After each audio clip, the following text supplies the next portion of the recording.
इसका टाइटल था does God exist. अगर इसका टाइटल होता डज ब्रह्मा एग्जिस्ट या does father of Jesus exist तो भी लोग नाराज हो सकते थे, है ना। डज ब्रह्मा एग्जिस्ट अगर कहता does Shiva exist, does Vishnu exist, तो कुछ लोग नाराज हो सकते थे, लेकिन बहुत ज़्यादा भयानक परिणाम नहीं आते। लेकिन इसका टाइटल कभी भी डज अल्लाह एग्जिस्ट कभी भी नहीं हो सकता था, कभी भी नहीं हो सकता था, ये गारंटी है मेरी।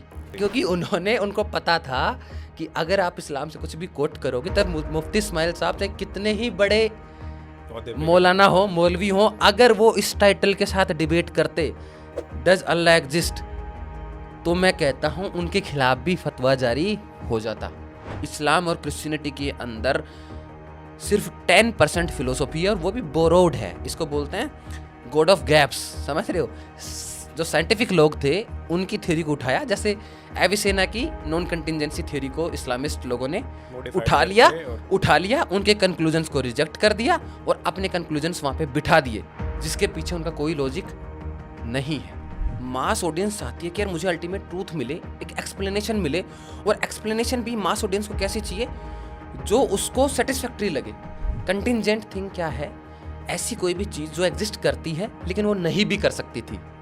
It something exist but it may not be exist, और या फिर किसी और फॉर्म में एग्जिस्ट कर सकती थी। अब ये जो पावरफुल का जो कॉन्सेप्ट है ना, ये कहाँ आ रहा है? ये ह्यूमन ब्रेन से आ रहा है। इंसानों के अंदर पॉलिटिकल पावर का जो कॉन्सेप्ट है ना, वो बहुत अंदर तक है, जेनेटिकली हमारे अंदर तक घुसा हुआ है। अपन मान ही नहीं सकते, अपन किसी को दूसरे को अपने बराबर नहीं मान रहे।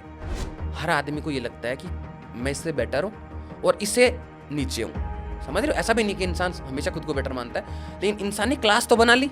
बॉडी रिसरेक्शन क्या है क्रिश्चियनिटी में और इस्लाम में, क्या मानते हैं कि आदमी मरने के बाद जस्टिस डे आता है एक दिन, है ना, जिस दिन न्याय होगा, और उस दिन वो जो उसकी जो सोल है, जो उसकी आत्मा जो है, वो जो इंसान जो है, वो वापस अपनी बॉडी में वापस फिजिकल बॉडी में, ऐसे भी नहीं कहते कि कॉन्शियस, लेकिन इससे सफरिंग खत्म नहीं हो रही। और अगर आप इसको हमारे वाले जस्टिस से कंपेयर करते हो कि भाई किसी ने मर्डर किया, हमने उसको जेल करा दिया, तो सफरिंग तो यहाँ भी खत्म नहीं हुई, तो क्या ये जस्टिस है क्या? तो यार आप एक तरफ तो कह रहे हो कि जो गॉड है वो मैक्सिमली परफेक्ट है, समझ रहे, तो उसका जस्टिस अपने वाले जस्टिस जैसा तो नहीं होना चाहिए ना। लेकिन ये जो ऑब्जेक्टिव मोरालिटी की जब हम बात करते हैं, कंपैशन हो गया, लव हो गया, ठीक है, कॉर्पोरेशन हो गया, ये तो एनिमल्स में भी होता है।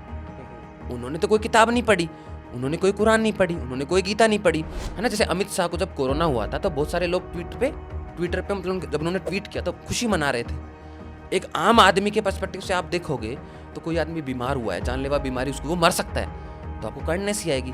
कमेंडमेंट की तरफ जब आप गए तो काइंडनेस तो चली गई, तो बुक से काइंडनेस नहीं आ रही, आपने किसी को देखा और काइंडनेस आपको आ जाएगी। जो ऑब्जेक्टिव मोरालिटी है ना, वो उस पर इन्फ्लुएंस नहीं आता, ओपिनियंस का इन्फ्लुएंस नहीं आता, उस पर इन्फ्लुएंस आता है इवोल्यूशन का। इवोल्यूशन के साथ जो है वो बेटर हो सकते हैं, या फिर कह सकते हैं चेंज हो सकते हैं, कि टाइम के साथ सभी रिलीजियंस ने अपनी अपनी मोरालिटी के स्टैंडर्ड बदले हैं। शुरुआत के टाइम में आप चले जाओगे तो जो स्लेवरी था, है ना, गुलामी जो था, गुलाम खरीदे और बेचे जा सकते थे, लीगल थे। बाइबल में भी यानी क्रिश्चियनिटी में भी लीगल था, आप एक गुलाम खरीद सकते हो, बेच सकते हो, उसको इनहेरिट तक कर सकते हो, गॉड का कमांडमेंट था ये। तो पहले और अब अलग अलग कैसे हो सकता है? इस्लाम के अंदर भी आप जब देखोगे तो स्लेवरी है, और अगर स्लेव्स की अपन बात करें, वुमेन स्लेव्स की बात करें, तो शुरुआत में वुमेन स्लेव का रेप करना जायज़ ठहराया हुआ है, जो रिलीजियस बुक है इस्लाम की। Is religious morality is directly proportional to crime or not? नहीं, आप हाँ डेटा आप दे सकते